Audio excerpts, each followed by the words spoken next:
मुल्कों से हमारे नुमाइंदे अपने लोगों के हमरा यहाँ पहुँच रहे हैं। यहाँ बाकायदा तौर पर अटेंडेंस लग रही है, जो जितने काफिले के लोग आ रहे हैं हर एक का इंतराज हो रहा है और लोगों को वेलकम किया जा रहा है। लोगों को जो है वो भरपूर तरीके से उनकी शमूलियत के ऊपर उनको दाद दी जा रही है और थोड़ी देर के अंदर इंशाअल्लाह ताला यहाँ से हम जलसा गाह मैदान में पहुंचेंगे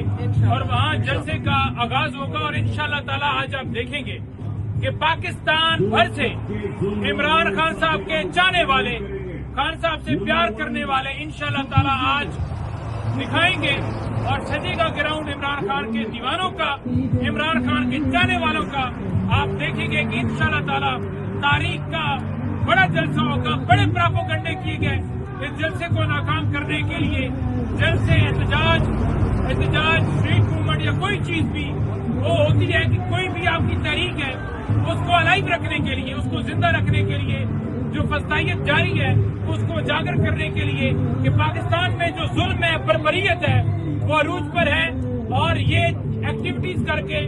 आप अपने मिशन को, जो आपका काज होता है, उसको आप एक्टिव रखते हैं। तो इंशाअल्लाह ताला ये जो काज है, जो तहरीक है, जो तहरीक इंसाफ नाम रखा था खान साहब ने, ये इंसाफ की सरबुलंदी तक इंशाअल्लाह ताला ये तहरीक जो जारी रहेगी। आज भरपूर तरीके से इंशाअल्लाह ताला जलसे में लोगों की शिरकत होगी, कप्तान के चाहने वाले शामिल होंगे और उसके बाद आप देखेंगे कि इंशाअल्लाह ताला जलसे की कामयाबी के बाद उस जलसे के अंदर ही अब अगला लायामल दिया जाएगा कारकुनान को और इंशाअल्लाह ताला इमरान खान की रिहाई के साथ साथ कानून और आइन की बालादस्ती तक ये हमारी जदोजहद जो है वो जारी रहेगी इंशाअल्लाह।